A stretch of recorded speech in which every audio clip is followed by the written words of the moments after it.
আমার ৭১-এ মহান স্বাধীনতা যুদ্ধে ৯ মাস রক্তক্ষয়ী যুদ্ধে না খেয়ে না দে পেটে সবুরের পাথরে বেঁধে সেদিন যুদ্ধ করেছিলাম।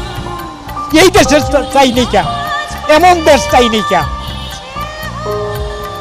আমরা চেয়েছিলাম একটা সুন্দর বাংলাদেশ, সবাই থাকবে, সবাই খাবে, হিন্দু বৌদ্ধ খ্রিস্টান কামার কুমার তাঁতি জেলে যারাই হোক, উপজাতি সকলে আমাদের দেশে বাসিন্দা।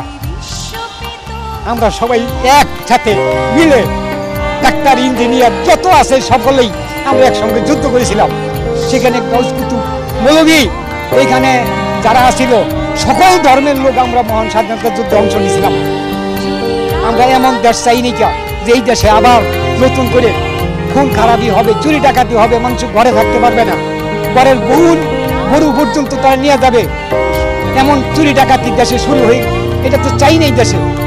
আমরা একটা সুন্দর বাংলাদেশ চেয়েছিলাম।